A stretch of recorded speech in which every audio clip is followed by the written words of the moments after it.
Hi everybody and welcome to another video. My name is Richard Seidlitz, aka Telum01, and I'm the owner of Redpants.lol. Today I'm doing the service on my buddy Eric's Aston Martin V8 Vantage. It's a 2007 and we went down to North Carolina to pick this guy up a week ago, I think.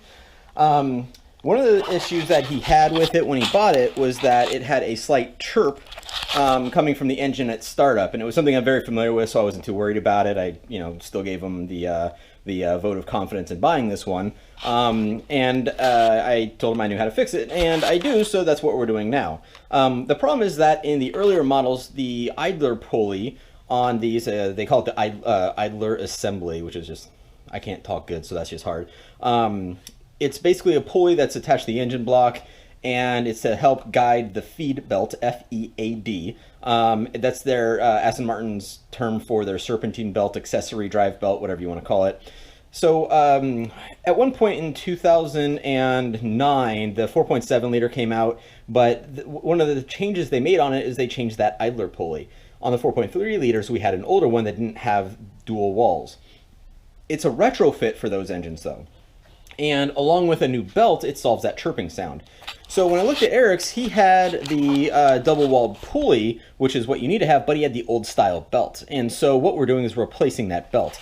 And so here you can see the new belt. This is the part number for the new one. It's a bit different. It actually looks very similar. Here you can see the old one. His has a bit of wear right here, and I think it's because this isn't designed to go, and actually you can see it goes all the way along, all this right here.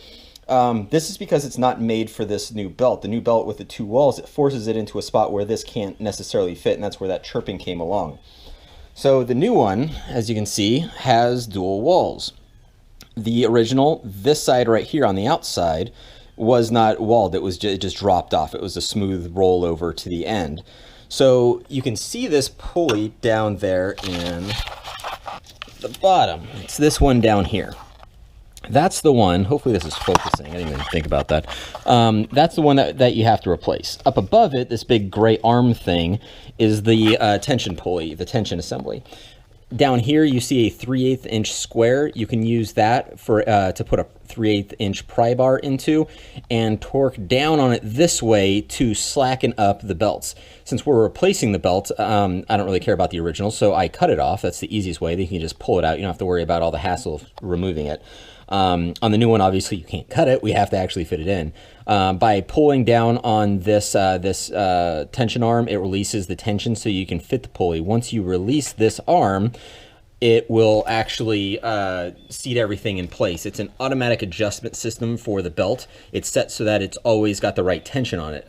If you've ever worked on like a 90s car or earlier, you'll notice that you had those like sort of bolt mechanisms that were used to create that tension and to maintain the right amount of tension. This does everything for you. So when we're working with this, this is a spot that's going to make all this possible.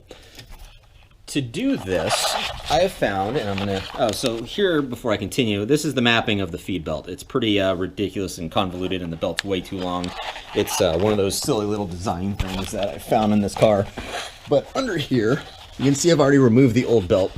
The main thing for when you're working down here is I find it far easier to remove this bracket. These are 8mm bolts, and with this bracket removed, it gives you free rein to move throughout this space.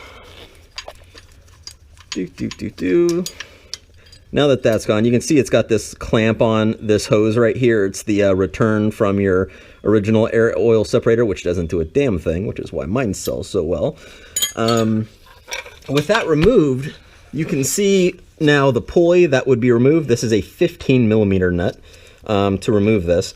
And then the tension one, which is this one right here. And right here where my finger is now touching, and I left this loose to make it easier to get the belt on and off of. This is where that goes, and you pull it down this way in order to slacken that.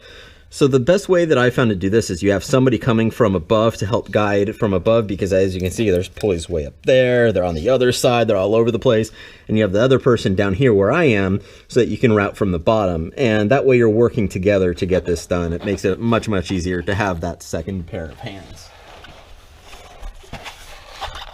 So I sell both the parts that you need, the pulley and the belt, on my website, redpants.lol, in the online store. And if you have any questions, feel free to reach out to me. You can do that either through your own email, rich@redpants.com, or through the contact page of my website, rich@redpants.lol, or the contact page on my website, redpants.lol. Thanks.